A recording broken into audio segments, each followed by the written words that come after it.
Hey guys, welcome back to the WODdoc Project 365, episode 402. Here with my man, Dr. Dan Turak, also the bachelor of this wonderful expedition, right? But he is also another great chiropractor. He's out there in Pittsburgh. And whenever we get together, we start talking about how do we increase functional performance, functional capacity. One of the things that Dan loves and what he does a lot of is functional breathing or diaphragmatic breathing. Talk to me a little bit about that and what are we trying to do here? So one of the biggest issues that we see with people is the lack of proper core stability, right? A lot of people hold their breath for a very long period of time. Chronic breath holders, right? Chronic breath holders. They don't even realize that they are holding their breath through a lot of the movements that they're doing. So one of the first things that I always like to educate a person on is how to properly control their diaphragm, control their abdominal musculature, and increase the amount of stability that they can actually produce just with breathing techniques. So you're telling me that we don't have to hold our breath just to move, right? I see that happen all the time. We start people in class or something like that, and we'll tell them to do anything, like, oh, air squats, and automatically everyone stops talking because they have to, like, somehow, they're looking for stability that's not there. So the big thing to understand, if you aren't exhaling or inhaling when you're working out, that pressure is going to go somewhere and it's going to blow something out. You're going to tear a tendon, a muscle, herniate a disc, do some kind of damage in your body that you don't want to do. So as we exercise, it's very important to learn how to control your stomach, how to control your diaphragm, so what do how we to start breathe from the right way. On your back. Start on the back. Oh my gosh.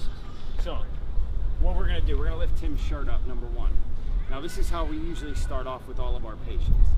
One of the things that you'll typically see with people is that they get a lot of rib flare right here. And that's due to them sucking their diaphragm up and in their stomach. A lot of people who cramp when they run or when they exercise, they get those side stitches or those abdominal cramps. That's due to the fact that the diaphragm is what's called hypertonic. It's very tight. So we're going to go through two main breathing exercises that I usually work on. The goal of this is to what? To gain control of our diaphragm, right? To gain control, to gain understanding of your abdomen and how to utilize it better. So one of the first things that we're going to do, he's going to put his hand right on his stomach. This is going to build a nice, strong neural connection to the abdominal musculature. What I'm going to have him do is press your stomach into your hand 20 times. So what we're going to do here, relax here, press. Am I breathing or I'm not breathing? We don't want to breathe at first because we just want to learn how to control the diaphragm just by pressing the stomach out. Push out, relax. So I'm just pushing my belly button into my hand without breathing at all. That's it. We're just contracting the diaphragm right now. This is the first step for teaching somebody how to learn how to diaphragmatically breathe. So Tim's doing a really good job right now. You can see as he pushes his stomach into his hand. What he's doing here I feel this burn right there. What's that about? Well, you're actually going to really work towards stretching the fascia in the rib cage out, the fascia up in his sternum. A lot of the times you're going to get your ribs to move way more than what you're typically doing. So you might get a little burn here. A progression technique that we would utilize is to put his hands above his head and then also work on stomach pressing. That's going to help to increase the fascial stretch through his anterior chain musculature the whole way up into his shoulders. Now sometimes you'll see people, they could do it right here, but as soon as they take their hands off, they can't do it. Exactly. They lose the stability. Their brain loses the stability from the movement. So we typically have three progressions. One is with our hand on our chest. Two would be with our hands a little bit abducted away from the body. Three is going to be with the hands completely above the body. We're going to practice that diaphragm press in all three of those positions. So after diaphragm presses, then what will we move on? So second step that we're going to go into is belly button to spine, and this is a very integral movement for anybody to learn how to do. Unfortunately, most people don't do this maneuver the right way. So again, if you remember how we talked about sucking the diaphragm up and in, let's do that again. So pull your diaphragm up and in. We can see how his rib cage flares significantly. This is not the right maneuver. When we say belly button to spine, what we want to do, we want to put his hands, just wrap your hands right around your stomach like this, and we want you to envision wearing a corset, right? So what you're going to practice doing, let's go on the opposite side. Press that diaphragm out nice and big for me again, and now let's pull the belly button to your spine.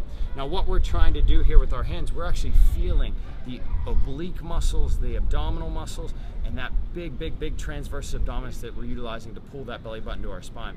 So what we typically do with people, we're going to have him do 20 presses out, relax, press, relax, press, relax. We're going to have him do this 20 times. You're going to notice you might get some cramping in your back muscles, your erector muscles in your back, due to the fact that those muscles are currently overworking for diaphragm control.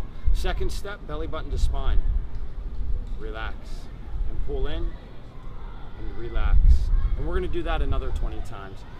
What I like to typically do with patients is have them do it for 1 or 2 second holds, but we can also go for an extended hold. So we might ask him to hold it for 10 seconds or 5 seconds. Let's pull that belly button in. And we're gonna hold it for an extended period of time. You will feel these muscles fatigue. And when you do this for 3 sets or so of 20 different reps in and out, you will have a better abdominal workout than what you're doing currently. All right, that's all I got. Okay, so once I be able to do diaphragmatic presses, belly button to spine, I can then move up to a different position, right? Like standing, do the same exact thing. Exactly. How would I know when to go from the ground up to a standing position? So just like with any exercise, you're gonna know your body's fatigue point, right? When you do this the first time, the first week, the first couple weeks, I like to build it into people's exercise regimens as a pre or post warm-up to actually activate the abdominal muscles. When patients progress, or when I tell people to progress, I typically have them work in a sitting position and then also a standing position. Right. And what we can do from a standing position, right, just like what we did before, we're gonna work towards pressing the belly button out about 20 times. On the opposite side of that, we're gonna work towards pulling the belly button in. What we don't wanna do, a bad cue, and you're gonna feel this in yourself, is suck that diaphragm up and in. We never should have that rib flare that develops. So utilizing the transverse abdominis muscle, we're gonna pull that belly button in nice and tight. I could do this into a position where I arch back or some other challenging position as well. So before anybody progresses, you got to do it lying on your back, then in a seated position, and then in a standing position. And ultimately, we're going to work towards raising our arms up over our head, right? We can lean back a little bit, and we can practice again, pressing that diaphragm out or pulling that transversus abdominis muscle in. Very cool. All right, so here's what we got. So to kind of wrap this up, we have 2 different ways in which we could start establishing diaphragmatic control. We can be able to push our belly button out, which we call diaphragm presses. We can pull our belly button towards our spine, which you didn't even give a name for, but we belly button to spine, right? Belly button to spine. The whole thing is that what we're doing is we're getting that diaphragm to act like that plunger, to be very active. It's either drawing down or relaxing back upwards, right? Yeah. If we could start gaining control of our diaphragm, we could probably start gaining better torso control.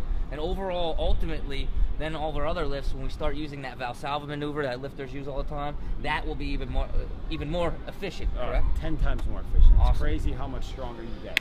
Dr. Dan, thank you so much. Guys, until tomorrow, we're optimizing function to optimize performance.